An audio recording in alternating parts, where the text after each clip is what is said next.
ಇನ್ನು ದಾವಣಗೆರೆ ದಕ್ಷಿಣ ಕ್ಷೇತ್ರದ ಬಿಜೆಪಿ ಅಭ್ಯರ್ಥಿ ಶ್ರೀನಿವಾಸ್ ದಾಸ್ ಕರಿಯಪ್ಪ ಮತ್ತು ಬಾಗಲಕೋಟೆ ಬಿಜೆಪಿ ಅಭ್ಯರ್ಥಿ ವೀರಣ್ಣ ಚರಂತಿಮಠ್ ಕೂಡ ನಾಮಪತ್ರ ಸಲ್ಲಿಕೆ ಮಾಡಿದ್ರು. ಇವತ್ತೇ ಬಾಗಲಕೋಟೆಯಲ್ಲಿ ಚುನಾವಣಾಧಿಕಾರಿ ಸಂತೋಷ್ ಅವರಿಗೆ ಕೇಂದ್ರ ಸಚಿವ ಪ್ರಹ್ಲಾದ್ ಜೋಶಿ, ರಾಜ್ಯಾಧ್ಯಕ್ಷ ವಿಜೇಂದ್ರ, ಗೋವಿಂದ ಕಾರಜೋಳ, ಮುರುಗೇಶ್ ನಿರಾಣಿ, ರಾಮುಲು ಸೇರಿದಂತೆ ಹಲವು ನಾಯಕರ ಸಮ್ಮುಖದಲ್ಲಿ ವೀರಣ್ಣ ಚರಂತಿಮಠ್ ನಾಮಪತ್ರ ಸಲ್ಲಿಸಿದರು. ಇನ್ನು ಪತ್ನಿ ಹಾಗೂ ಮುಖಂಡರ ಜೊತೆ ತೆರಳಿ ಶ್ರೀನಿವಾಸ್ ದಾಸ್ ಕರಿಯಪ್ಪ ಉಮೇದುವಾರಿಕೆ ಸಲ್ಲಿಸಿದ್ರು. ಬಳಿಕ ಬೃಹತ್ ರೋಡ್ ಶೋ ಮೂಲಕ ಶಕ್ತಿ ಪ್ರದರ್ಶನ ಮಾಡಿದ್ರು. ಮೆರವಣಿಗೆಯಲ್ಲಿ ಮಾಜಿ CM BS Yediyurappa, CT Ravi, Renukacharya ಸೇರಿದಂತೆ ಹಲವು ನಾಯಕರು ಭಾಗಿಯಾಗಿದ್ದರು. ಬಳಿಕ ಮಾತನಾಡಿದ ದಾಸ್ ಕರಿಯಪ್ಪ ಗೆಲುವಿನ ವಿಶ್ವಾಸವನ್ನು ವ್ಯಕ್ತಪಡಿಸಿದರು. ಇದೇ ವೇಳೆ ಡಮ್ಮಿ ಅಭ್ಯರ್ಥಿ ಎಂಬ ಯತ್ನಾಳ್ ವ್ಯಂಗ್ಯಕ್ಕೂ ಟಾಂಗ್ ಕೊಟ್ಟಿದ್ದಾರೆ. ಸಾಮಾನ್ಯ ಕಾರ್ಯಕರ್ತನಿಗೆ ಹೈಕಮಾಂಡ್ ಟಿಕೆಟ್ ಕೊಟ್ಟಿದ್ದಾರೆ. ಪಾಟೀಲರು ಹಿರಿಯರು, ಅನುಭವಸ್ಥರು, ಅವರು ಯಾವ ಅರ್ಥದಲ್ಲಿ ಹೇಳಿದಾರೋ ಗೊತ್ತಿಲ್ಲ. ಇದಕ್ಕೆಲ್ಲ ಮೇ 4ರಂದು ಉತ್ತರ ಕೊಡ್ತೀವಿ, ನೋಡ್ತೀರಿ ಅಂತ ಹೇಳಿದರು. ಶ್ರೀನಿವಾಸ್ ದಾಸ್ ಕರಿಯಪ್ಪ ಪ್ರಬಲನೆ.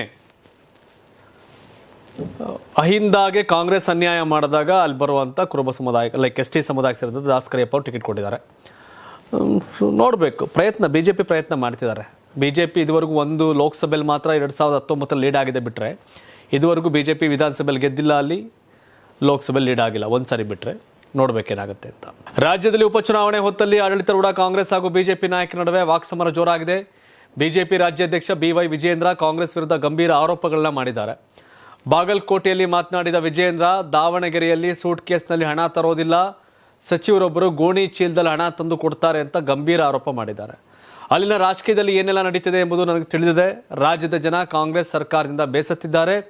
ಈ ಹಿಂದೆ ಶಿರಾ ಮತ್ತು KR ಪೇಟೆ ಕ್ಷೇತ್ರಗಳಲ್ಲಿ ಕಾಂಗ್ರೆಸ್ ಕುತಂತ್ರ ಮಾಡಿತ್ತು. CM ಸೇರಿ ಸಚಿವ ಸಂಪುಟದ ಸದಸ್ಯರೆಲ್ಲ ಈ ಬಾರಿ ದಾವಣಗೆರೆಯಲ್ಲಿ ಠಿಕಾಣಿ ಹೂಡ್ತಾರೆ.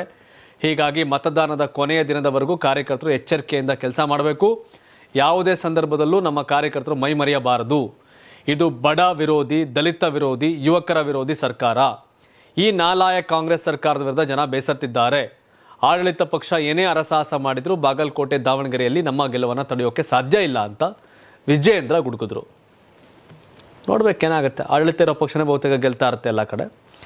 ದಾವಣಗೆರೆ, ಬಾಗಲಕೋಟೆಯಲ್ಲಿ ಕಾಂಗ್ರೆಸ್ BJP ನಡುವೆ ಫೈಟ್ ಇದೆ. ಬಟ್ ರಿಸಲ್ಟ್ನ ಜನ ಹೇಳ್ತಾರೆ ಏನು ಅಂತ.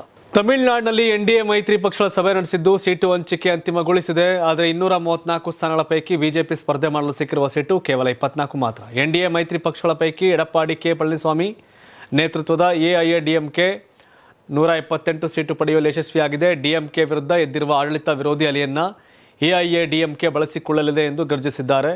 ಇನ್ನು PMK ಪಾರ್ಟಿಗೆ 18 ಸೀಟು, AMMK ಪಕ್ಷಕ್ಕೆ 11 ಸೀಟು ಹಂಚಿಕೆ ಮಾಡಲಾಗಿದೆ. ಇನ್ನು ಕಳೆದ ಚುನಾವಣೆಯಲ್ಲಿ AIADMK 129 ಸ್ಥಾನಗಳಲ್ಲಿ ಸ್ಪರ್ಧಿಸಿ 66 ಸ್ಥಾನಗಳಲ್ಲಿ ಗೆಲುವು ಸಾಧಿಸಿತ್ತು.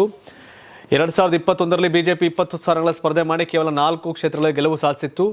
ಈ ಬಾರಿ BJP 30 ಸ್ಥಾನದಲ್ಲಿ ಸ್ಪರ್ಧಿಸಲು ನಿರ್ಧರಿಸಿತ್ತು. ಆದರೆ ಸೀಟು ಹಂಚಿಕೆಯಲ್ಲಿ 27 ಸ್ಥಾನಕ್ಕೆ ತೃಪ್ತಿಪಟ್ಟುಕೊಳ್ಳಬೇಕಾಯಿತು. ತಮಿಳುನಾಡಲ್ಲಿ ಏಪ್ರಿಲ್ 23ರಂದು ಮತದಾನ ನಡೆಯಲಿದ್ದು ಒಂದೇ ಹಂತದಲ್ಲಿ ಮತದಾನ ಪೂರ್ಣಗೊಳ್ಳಲಿದೆ. ಮತ ಎಣಿಕೆ ಮೇ 4ರಂದು ನಡೀತಾ ಇದೆ. DMK ಮೈತ್ರಿಕೂಟದಲ್ಲಿ ಕಾಂಗ್ರೆಸ್ಸು, ಕಮ್ಯುನಿಸ್ಟ್ ಪಾರ್ಟಿ ಇವರೆಲ್ಲ ಇದ್ದಾರೆ. NDA ಮೈತ್ರಿಕೂಟದಲ್ಲಿ AIADMK, PMK ಹಾಗೆ TTV ದಿನಕರನ್ ಅವರ AMMK ಪಾರ್ಟಿ ಇದೆ. ಇವರಲ್ಲದೆ ವಿಜಯ್ ಕೂಡ ಕಂಟೆಸ್ಟ್ ಮಾಡ್ತಿದ್ದಾರೆ. ವಿಜಯ್ ಪಾರ್ಟಿ ಸ್ಟ್ರಾಂಗ್ ಇದೆ ತಮಿಳ್ನಾಡು ಪಾಲಿಟಿಕ್ಸ್. ಅದು 23 ವೋಟಿಂಗ್.